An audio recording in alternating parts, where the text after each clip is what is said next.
Good morning, and thank you for joining our webinar. We certainly appreciate your loyalty to these Actichem webinars and trust you finding them helpful in your business, in your organization. The subject that we're going to be discussing today is in relation to biohazard and flood remediation. It is certainly work carried out by people that I personally admire. It's certainly not work for the faint-hearted, that's for sure. And one of the key factors relating to it that I find very important to point out to people is that predominantly you are trying to rid the surface of germs, of pathogens. So the key thing to remember there is that pathogens and germs, microorganisms, whatever word you want to use, are microorganisms which cannot be seen. And this is a challenge for many people, is that because pathogens cannot be seen, unlike soiling, unlike dirt, they don't know when they are removed. They don't know when they've in fact created a safe surface.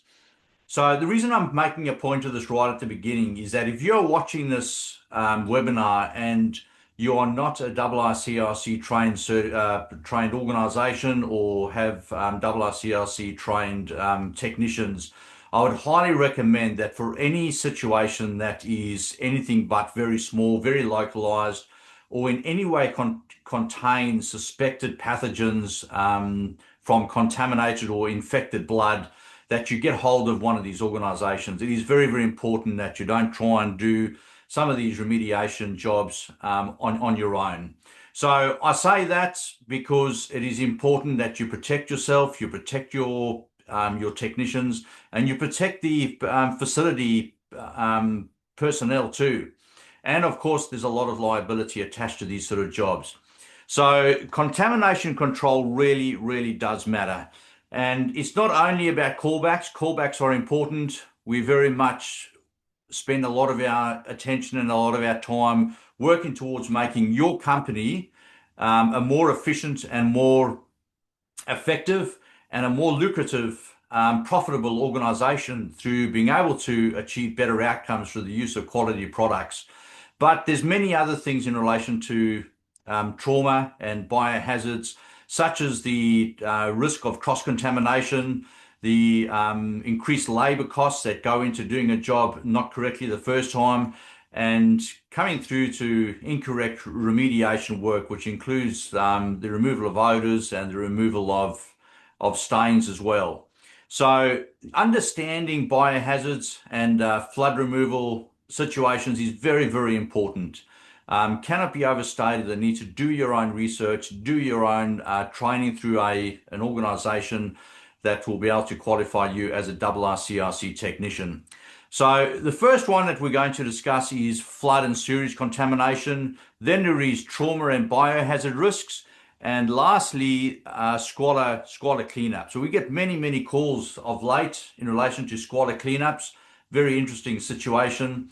And between that and the trauma and biohazard risks, there's quite a few specific types of incidents which come up, which require sometimes a special take on some of this training. And one of the most recent ones is working a lot with the prison industry, is decontaminating and cleaning and disinfecting of prison cells, just to give you an example.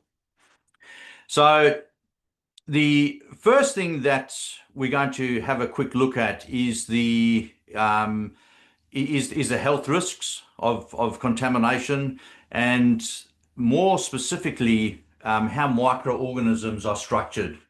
Now, it's actually really interesting just to have a look at microorganisms as a whole and get just a very broad understanding of how they fit in relation to each other. One of the key things to understand is not only how they fit in relation to one another, but then how disinfectants fit into the scale. So what we've got up there on the slide is a table with right from unenveloped viruses at the bottom of the table through to prions at the top. Now, working from the bottom to the top, the bottom line of microorganisms are the most susceptible to being deactivated by disinfectants, by UV, which is either synthetic UV or sunlight, and the third one is heat. So they are the most susceptible, or we might say the most easiest to knock out. The interesting thing, however, is that those are the same viruses, the same microorganisms, which are in fact among the most difficult to treat when a person has contracted them. So if we look at unenveloped viruses, we are talking about something like COVID-19. How difficult was it in terms of trying to find a vaccine? We're all very familiar with it. Moving up then, we have our vegetative bacteria, which is what many of us are used to: Pseudomonas aeruginosa, Staphylococcus aureus, Salmonella, E. coli, all of these very common ones that are predominantly provide a lot of gut issues. And these are the ones that are found a lot in hospitals, old age homes, including childcare centres as well. The interesting thing to note there is that vegetative bacteria can also turn into spores if not treated correctly, which become very, very difficult to destroy. As you can see, they're right at the top of the table there. The next one up is fungi and mold and viruses, and let's say unenveloped viruses. Fungi includes mold and algae. One of the interesting points about mold, of course, is that it is predominantly more difficult to knock out than many of the bacteria.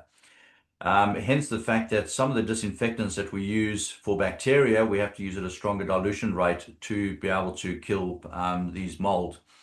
The unenveloped viruses there, which are distinguished from the enveloped viruses, those unenveloped viruses, there's not a lot of them compared to the enveloped viruses.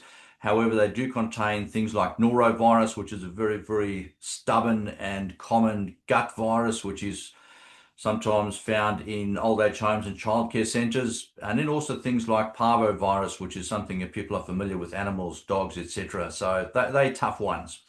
Now, I just would like to say a word in relation to disinfectants, is that hospital grade disinfectants by Australian law through the TGA are have to be able to kill both unenveloped, well, by default, enveloped viruses, but they have to be able to kill all of your vegetative bacteria. So if you're able to kill all of your vegetative bacteria, they are by default going to be able to sort those enveloped viruses out. So a regular hospital grade disinfectant will take you up to that level. Many commercial grade disinfectants will take you up to that level as well, providing the surface is first cleaned and the dilution rates, of course, are adhered to as well. Now, many hospital grade disinfectants will have a measure of success on the next line up, which is your molds and some of your unenveloped viruses. The Biohazard 2, for instance, knocks out most of the molds as well as some of the unenveloped viruses, but not all. So you have to be careful there if you're going in for a pathogen kill. Further up from that, there is mycobacterium, bacterial spores, and prions. Now, this is an area that for most of us we don't need to worry about, because this is getting into an area related to infections and diseases specifically found in hospitals, and where there are unprotected for people in terms of the viruses, etc. Now, it is important that we understand as to where these disinfectants fit in. Now, the reason why many of the remediation jobs fail is just simply due to a incorrect identification of the soiling, which is actually very typical with regular cleaning as well. But if you're not able to identify the soiling in relation to whether it's how contaminated it is and the pathogen load, etc., as well as the potential for odor, you're going to be starting to use the incorrect process and the incorrect chemistry as well. And we land up with the success of this falling apart simply because of incomplete pathogen elimination, failed stain or odor control, and substrate damage, which is one of the key things to remember and to look out for, and of course the subsequent callbacks and rework. So it brings me to the importance of process.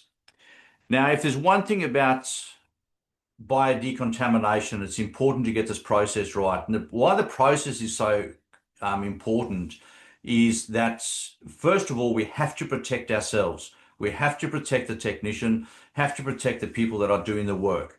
Now, the initial washdown, yes, gets rid of the bulk of the bulk of the organic material. But the important thing to understand is if you can do this initial washdown with a disinfectant, you are reducing the bacterial load that's going into the wash water, and it is also reducing dramatically the danger to the technician as well.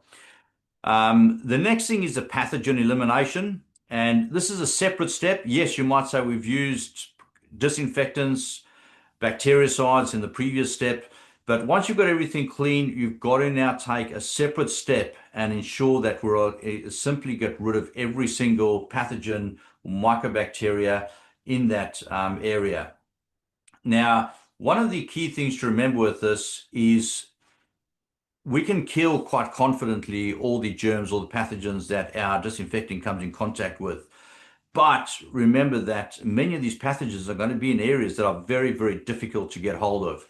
Now, take a situation that came across my desk a couple of weeks ago, and I had a very similar one just 2 weeks after that. But an unattended death on the upper story of a building. This was found several weeks after this person passed away, and the fluids from this deceased person ran right down through the floorboards into the ceiling space on the floor on the story underneath.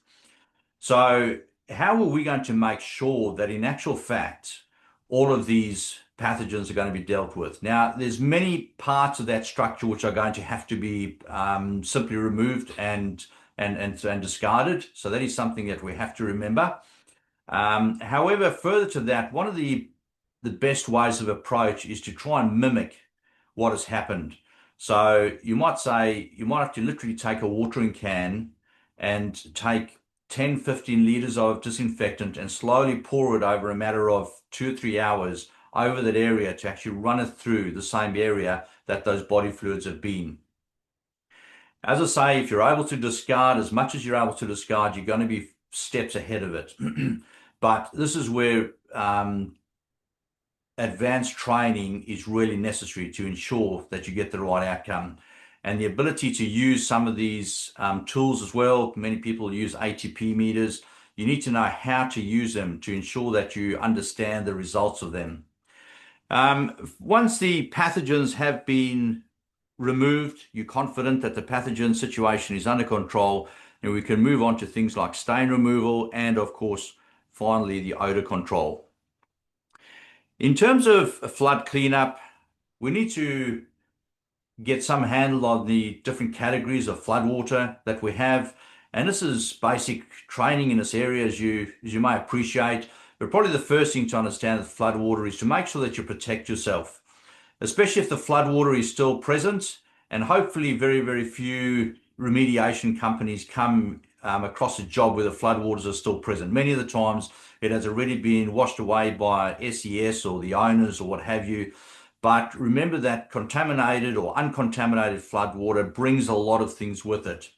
And this can be a lot of contaminants, including things like needles and other sharp objects, which can do a lot of damage to your technicians. So we need to be super aware. We need to make sure that we're wearing the correct PPE. Only trained people are taking part in this operation. The first type of flood water is category 1, which is generally referred to as clean water. And this might be just simply from a broken town water pipe. Now, do remember that once clean water, category 1 water, has been there for a certain time, it can very easily turn into category 2 water, which is normally referred to as, can be referred to as grey water or washing machine water, basically water that has been contaminated in some shape or form, but you might say not to a very high level. Then the last one is your category 3 or black water, which is typically where sewage fits in, so sewage backup. And this is where there's a lot of pathogens, there's a lot of microorganisms that need to be taken care of, plus a lot of staining and odor control, of course. If we have a look at the chemistry that is required to attend such operations. The first thing to remember is the process, which is simply the reason why I've got those 4 blocks here again. But the first product on the top right-hand side there is the Biohazard 2. The nice thing about the Biohazard 2, or the couple of the key features of it, why people love it for flood restoration, is that you can dilute it down 1 in 32 and use it as an initial washdown chemical. It has actually got really, really good cleaning power, but it has also got very, very powerful disinfectant ability. As a hospital grade disinfectant, it is actually one of the best that there is available. Furthermore, it is also designed around remediation, not around disinfecting in a hospital environment. So it has got a lot of super wetting agents to penetrate through into absorbent surfaces and through where there is a lot of organic matter. So Biohazard 2 makes a great washdown chemical. It is also non-hazardous when you dilute it down. The nice thing about the dilution is it makes it very, very economical. So a little goes a long way, cuts a cost on a job. Now, moving down to the Timox. Timox is relatively new on the scene. A great product in terms of having a very nice fragrance, by the way, a very botanical. This is a botanical disinfectant, but it also absolutely fits that bill where people are wanting something that's eco-label, that's environmentally friendly, that's got that botanical side to it. So where you're sitting in situations like that, the Timox is a great product to use. It is a ready-to-use product. The nice thing about it too is that it has got wool safe and clean seal approval. So where carpets are involved, where furniture is involved, Timox is a great option. One more thing about Timox, it is that it's safe on virtually every single water cleanable surface. It is also completely safe to use around people and pets. They use this product to disinfect horse pens while the horse is still present. So that is how safe it is to use. A great product to have in your arsenal to use on such jobs. Lastly, the Perside is a hydrogen peroxide based product, and for those who know it, it is a very, very powerful disinfectant and moldicide. So it is our strongest disinfectant. Yes, it is a TGA hospital grade disinfectant, classified product or listed product, but where there is serious germs, serious pathogens that you're worried about, this product is the one to use. It wouldn't typically be used in a washdown, but certainly in that final cleanup where you're trying to get rid of every last pathogen. In terms of trauma and squalor and biohazard, you'll notice that I've included squalor together with trauma. Now, the reason why I've done that is that most of the principles are the same. So if we're talking about a unattended death in a room or in a vehicle, then right through you might say to a squalor cleanup, fair enough, they might kind of on two sides of the spectrum, but the principles actually are the same. Both of them you're dealing with pathogens, both of them you're dealing with odors and with stains. So we put them together, and in realistic terms, it's really only the dilution rates, the dwell times that differ between the two, and of course the PPE. But in many cases, the systems, the processes are exactly the same. And the first thing that we need to worry about with this category of cleanup is pathogen eradication. The second thing is odor control, and the third thing is stain removal, or the other way around. So those are the 3 key factors that we need to get our head around, you might say, when we are talking about this category of restoration. The key factor to begin this conversation with is make sure that you are protected. There are some dangerous pathogens out there. You don't want to be a victim of them. So make sure that you and your staff and your technicians are wearing the correct type of PPE for this situation before you even go in. Make sure that you use a knockdown product such as a Biohazard 2 when you first enter the property. Don't take any risks. But the Biohazard 2 is a great product for for washdowns and for cleanups in these situations. Diluting it down to 1 in 16 or 1 in 25, it becomes a very, very powerful cleaner, but also very, very powerful disinfectant, making it safe for you, reducing the organic or the pathogen load in the washdown water, and of course going a long way to complete surface and substrate pathogen eradication. The Timox pops up here again, and one of the reasons for that is that Timox is an unbelievably strong disinfectant. It actually is stronger than Biohazard 2 in some instances, not in all, but it has got some seriously powerful pathogen eradication power. Now, it comes along with that very nice botanical fragrance and also that incredible ability to be used on virtually any surface and around people and pets. So it is a great product to have in your arsenal, especially where people are wanting something that's more environmentally friendly. It's a botanical disinfectant, and certainly fills that box. Lastly, as we mentioned before, Perside is a product that is amazing in terms of pathogen eradication. It is our strongest disinfectant. For a fail-safe, germ-free surface, Perside is a product that needs to be used in your final pathogen eradication side. Now, in terms of the odor control, so we've got the germs under control. Now, in terms of the odor control, yes, our disinfectants, whether we're using one of the ones from the previous page, or possibly we're even using a product like the Deosan, which is a disinfectant together with the Olimotech odor control technology. Getting rid of the germs is one of the first steps towards odor control. The other products that we have listed there is I'm actually going to skip the Diazyme and just jump straight down into the Diastore Organic and Extreme at this point, because those are two Olimotech products which can be used as an additive to the disinfectants or to one of your other washdown chemicals. Now, they are very focused on odor control, and the Olimotech technology combines with malodor molecules at a molecular level. So it changes the molecular structure so that it can never return to a malodor again.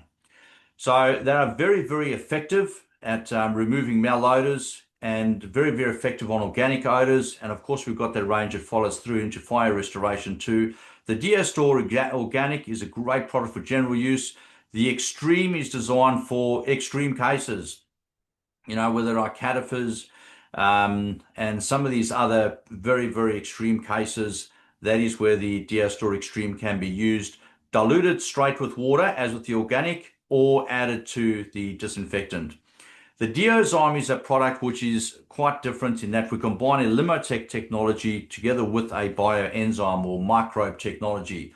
So this enzyme technology will digest any remaining organic matter, and it will neutralize any of the malodors at that molecular level. So Deozyme is a great product, and especially where we are very sure that we have got rid of the the pathogens, but then also on jobs where pathogens are not a huge issue. Say, for instance, on a fish contamination or something like that, that Deozyme becomes an amazing product to get rid of those odors. And lastly, in terms of stain removal, which is important, blood makes a lot of stains, decomposing bodies make a lot of stains, rotting organics, etc. The Perside, once again, because of its hydrogen peroxide content, makes a very, very powerful stain remover. And then also the mold exterminator. The mold exterminator is put in there because many of you would be familiar with its use on the mold side of your business. Mold exterminator has got very, very powerful destaining abilities, particularly for raw timber and also for brickwork and masonry and natural stone and this sort of thing. So we'll finish up there. It is a very rewarding operation to get it right. There's a lot of training involved, but the role of PPE and containment cannot be made too much of, and this is where a lot of the training comes in. So we want to make sure that you're familiar with that.